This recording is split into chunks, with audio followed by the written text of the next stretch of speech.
Hey guys, how you doing tonight? It's the chef from Penguinandthechef, and I've been out in my garden. We had a big storm come through last night, and it broke the limb off of one of my big beefsteak tomatoes. So we decided to go ahead and have green tomatoes tonight. That's why some of them are kind of small.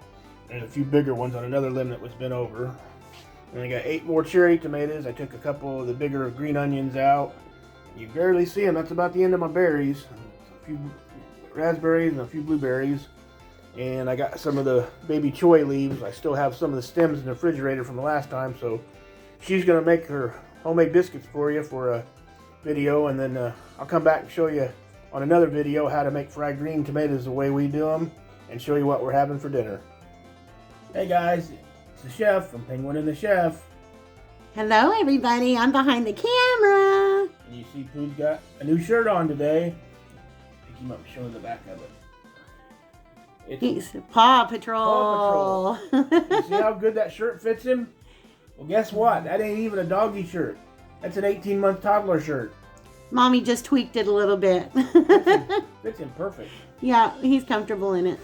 Well, I mentioned earlier in one of her other videos she made homemade buttermilk biscuits. So we decided to have dinner from our garden tonight and do some fried green tomatoes. So what we're going to be doing is showing you how we do our fried green tomatoes, and then we'll be showing you what we're having all on our plate. Yeah, because everybody does fried green tomatoes different. Yep. So we're showing you how we do our fried green tomatoes. Yep. So what you're going to need is, of course, green tomatoes. And like I said earlier, I had a branch break off. That's why I got so many little ones. I'm going to move the camera a little bit, guys, so bear with me. All right. That's why I got so many little ones. And you need a couple eggs. We got 3 because I got one that's cracked, so we're going to go ahead and use it up. Panko breadcrumbs, yellow cornmeal, of course some flour, cornstarch, just a little bit of buttermilk, and I got pepper, garlic powder, salt, and I have my accent. Now you don't have to use accent, you can just use salt if you like, but I'm trying to cut down some of the sodium. Plus accent adds a little bit other flavor. It accents your food. Yeah. And I know people have said something before about me and this old knife just using it all the time. Yeah, see, it's kind of... Everybody says, why do you keep using the same old knife? It's really sharp. It's been around the block or two. So, we got a new knife. A brand spanking new knife. Yeah, we bought several of these when they had them on sale because they're really sharp. And like I said, this one still holds a good edge to it. It just needs sharpened again. You can see how it's worn. Everybody laughs about our knives, but those are the best knives we've ever had. Yeah, this one here you can see has never been used. It's still got a good edge to it. Well, I won't keep you any longer. We'll get started making these green tomatoes and show you how to do it. Okay, what you're going to need besides the ingredients I showed you is some containers and a couple plates. One is for our cornmeal and our panko. The other's for our flour or cornstarch. Remember, you got to use a little cornstarch if you want it to cling. Yeah. And there's no certain rhyme or reason how much I use. I just put enough in there. If I get low, I add to it. Okay? Because you can throw the rest away. That's what we always do. I got the 3 eggs. Like I said, I'm going to put a splash of that buttermilk. Maybe a tablespoon or 2's worth in there just to liquefy it a little bit. And then you can add as much or as little of the seasonings as you want to your flour mixture. But first thing we're going to do is our cornmeal and our panko. Yeah, so there's no rhyme or reason. You can they also make a Parmesan cheese panko if you like a little Parmesan on your fried green tomatoes. Or one time, I've only made them one time, I did Italian fried green tomatoes. I used the Italian herb panko, plus I added some Italian seasoning to it and fried them. And then when they got done, I put a little bit of cheese over them and let the cheese melt on them. It was hot, little Italian cheese. It was really good, something different, you know. Yeah. I know some people like dipping their fried green tomatoes in marinara sauce. So, like I said, there's no rhyme or reason. I'm just going to put some in there to get started. I might about 50-50 cornmeal and panko. Yeah, I might have to add more as we go along if I run out. Like I said, I wasn't planning on doing this many tomatoes, but that one limb broke, and it wasn't no use of leaving those little guys on there because they weren't going to grow any. And besides that, if you have leftovers, you can just stick them in your air fryer and re-crisp them up a little bit. Air fryer works great for re-crisping things up. Yeah, absolutely. I made another steak in it the other night, and it turned out pretty good. There you go. I'm just whisked it up just a little bit. Got that done. Now we're going to get our flour. Chef's like, well, how much flour should I tell him to use? I said, just put it in there because there really is no rhyme or reason to it. You know, a lot of people, they tell you a pinch of this, a dash of that. Sometimes there is no measurement for something. It's just whatever looks good, and if you need to add more, then you add more. But that's probably about a cup's worth. That's a quarter, and I really heaped it up when I took them out. So right now I probably got about a cup's worth of flour in there. And you definitely want to use a little bit of cornstarch. Yeah. So that's going to help your mixture stick to your fried green tomatoes. So we're going to say about a quarter of a cup. Yeah. Quarter of a cup of cornstarch to about 1 cup of flour. So, did everybody have a great weekend? I'm not sure when this video is going to get posted. I know my biscuits are going to be posting tonight. I still have to edit it. It's Sunday night. It's already very late, which is early for us since we sleep late, but it'll get posted in the wee hours of the morning on Monday. I put about a teaspoon of regular table salt in there, and I'm going to do the same with the accent. Probably about a teaspoon's worth of accent. And then, like I said, I'm not really measuring nothing here. We usually just put a little garlic powder in it, so just a little. Half a teaspoon maybe of garlic powder. And then regular black pepper. Less than a tablespoon, but more than a half probably.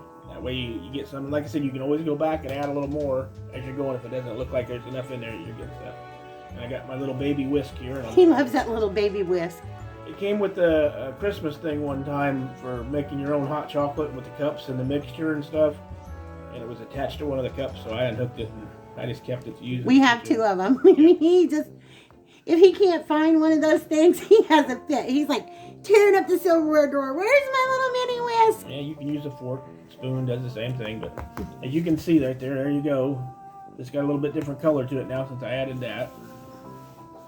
That's station 2. We're going to break our eggs open here. I need her to hold them. Yeah, I will. Because they...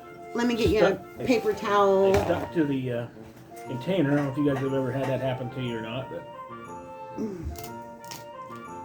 Ooh, a one-handed breaker. Way to go there, chef. At least you're not getting shell in it like I do. Oh, I do.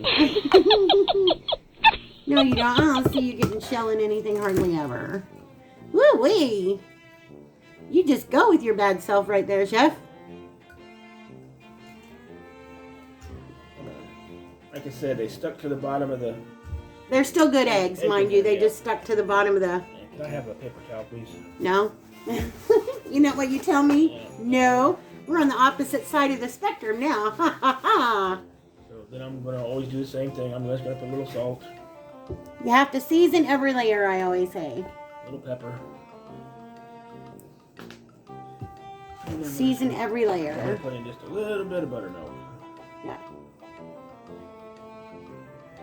It's a couple spoonfuls worth. Yeah. And you know, buttermilk has that twang to it too, which only enhances the flavor of the fried green tomatoes. The best fried green tomatoes I ever had, I can't say that I made. Actually, I couldn't tell you who made them. A long time ago, we took a trip and we went to Louisville and went to the Louisville Slugger Bat Museum. And we went to Kentucky Kingdom while we were down there, Six Flags Kentucky Kingdom. And on the way back, we were driving down, I think it's I-69. Yeah. Coming back, and there was a big billboard that said, straight ahead, Jonathan Bird's Cafeteria. This has been like, oh God. That's been like 25, yeah. 25, 30 years ago. So we decided to stop and eat there, and they had a buffet style, like an MCL cafeteria or someplace. And we got up there and started getting our food. You'd get one thing at a time. And they had fried green tomatoes. It was a whole tomato put in a little dish, breaded. And it had a lot of breading on it and fried. I thought, I'll try them. Best fried green tomatoes I ever ate. I don't know what kind of seasoning they used in it, but they were fried really crisp and good. They weren't wet and soggy. The breading had a really good flavor. I ended up having to go back and buy me another order. We've tried everything to try to replicate those. Yeah, I don't know if it was the kind of tomato or the kind of seasoning. We've tried Drake's. We've tried everything. But there you go. There's all the mixtures made up. So now it's just taking the centers out of the tomato, slicing them, and frying them up. So I'll get to slicing here and we'll be right back. Okay, this one had a bad spot on it, so I had to cut part of it away. But all you do is go in and get your center. And I like using like a serrated knife, a steak knife. Makes it a little easier to cut. Because a green tomato is still hard. It's not soft like a real ripe tomato is. And I go around and try not to waste any more than I have to. I get the center out of it there, just a little piece. And yes, they've already been washed, very well washed. Yeah, I soaked them in the sink in salt water with the rest of the vegetables and then rinsed them off good. Look at that little piece right there. And remember, I can always speed you up if you feel like you're going too slow. Then you come to the other end, and I usually take the straight knife in, and I'll cut that off there. And then you guys get the idea after that. About a 1/4 inch thick is what you're looking for. Look how sharp that knife is. About that thick. Just cuts it like butter. Me personally, when I'm making them, I don't like to use the end pieces, but Chef does, because Chef is like no waste. Yeah, no waste. I just don't like the way the end pieces, they don't fry up as pretty. Yeah, they don't fry up as pretty, but they still taste just as good. They do. They taste good. Yeah. You get the idea. If you're a little thicker, you're going to want to let them fry a little longer. If you're a little thin, you're going to have to fry them a little less. But no really rhyme or reason to it. That's one thing about the end ones. You're always going to get like this. One side's thin, one side's thick. There's never usually a perfect tomato. Like I said, I usually don't use guys this small, but since that limb broke off of the tomato plant, I didn't have much of a choice.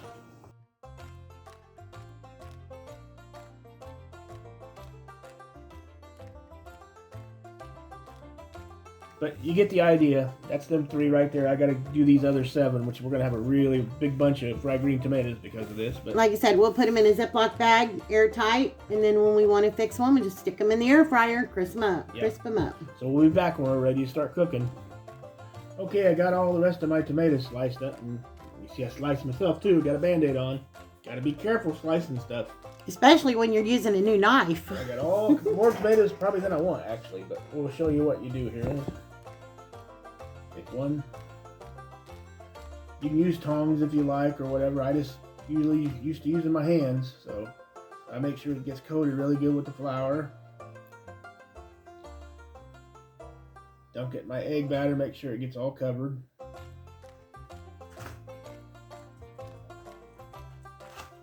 And into the panko and cornmeal. Yeah, into the panko and cornmeal. And we put a piece of parchment paper on this right there, but you see how it sticks to your fingers. But you can do them ahead of time and stick them in the freezer if you want for a little bit. Yeah. Like I said, I just left all the other ingredients except for the buttermilk out because I know I'm probably going to run out at some point and need more.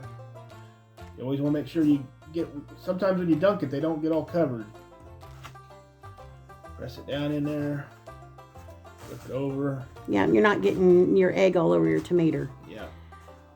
Got to make sure the egg covers all the tomato and all the flour. That's what I was just saying. Yeah. You can see some spots there. It's still a little dry. They didn't get coated good. That's a what not to do.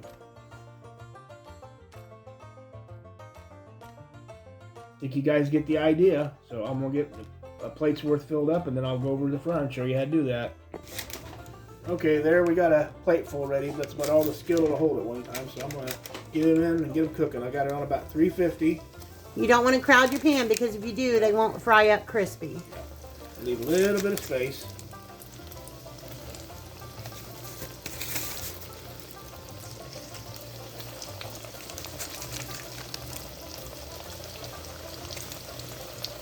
And that's about all that skill will hold. So you don't want to mess with them right off the bat. You want to leave them set for like a minute, 2 minutes at least. Until they start getting that nice golden brown around the edges. Yeah, and then you can pick them up and kind of look and see, and then they're ready to flip over and give them another minute or 2 on that side.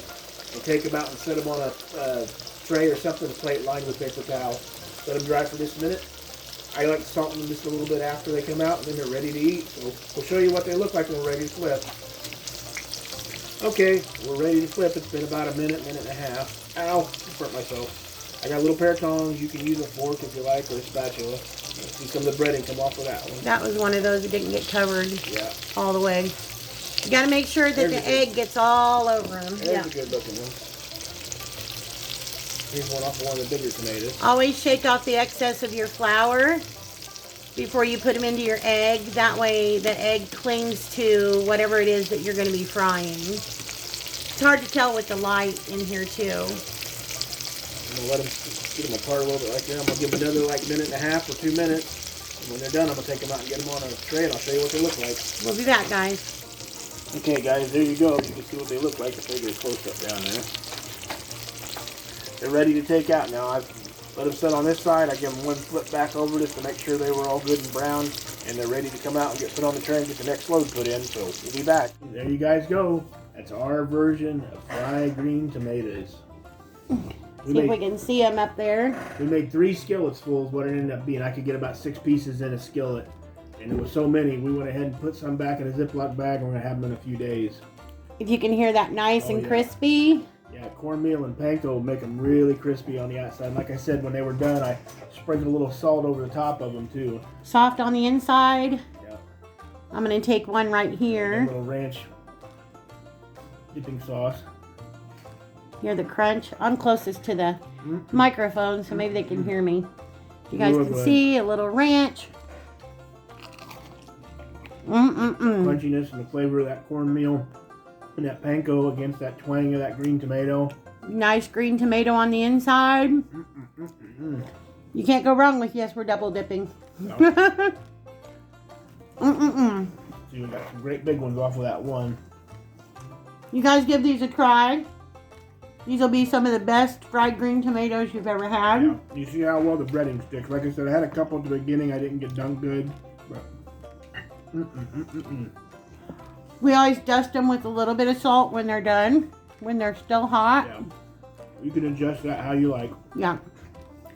So, Well, I'm going to be filled up on fried green tomatoes. Yeah, this is only part of our dinner. Stuff I got out of the garden. So we'll come back and we'll show you what we're having for dinner. Be back, guys. Okay, there's what we're having for dinner. A lot of it's out of our garden. There I got the fried green tomatoes we just showed you guys how to cook. I got the bok choy cooked down, the leaves and the stems like you do cabbage, with a little bit of vinegar and some sugar in it, and I cooked them in jowl bacon fat. There's some little pieces of jowl bacon. And that what I was going to tell you about the biscuits, you see that ham right there? It's Frick's. First time we ever found it. Frick's cured ham in little single serve size ones that you put on a biscuit. Frick's makes really about that best ham. Those homemade biscuits that the Penguin made, some cherry tomatoes out of our garden, piece of corn, and green onion. Some nice green onions. So you know what Penguin's going to do? I'm making a ham and cheese biscuit sandwich. Yeah. Yes, I am. So about half of what you see on the plate actually came out of our garden, except for the biscuits and the meat and the corn. I should have planted corn, but I didn't plant corn, so. Yeah, and tell them what happened to the corn that was growing wildly out there. I think I already did. Put evidently must have chewed it in half. He let it get about 3.5 or 4 foot tall to where it was going to start growing ears on it, and he chewed the stem right in half. So I'm not getting no freebie corn. If I want any, I'm going to have to buy it. So. But that's what we're having for dinner tonight, guys. So, as you can see, we've already ate about quite a bit of the fried green tomatoes. Yeah, those are really good. And we're going to have our 0 sugar cherry Pepsi to go with it. Yeah, I already got a can of it right here. And it's really good. If you guys haven't tried it. Yeah. That's what's for Sunday night dinner here, and it's getting late. It's already almost midnight, so. All right, guys. We'll see you in the next video. Thanks for joining us. See you in the next one. Bye, guys. Bye, guys.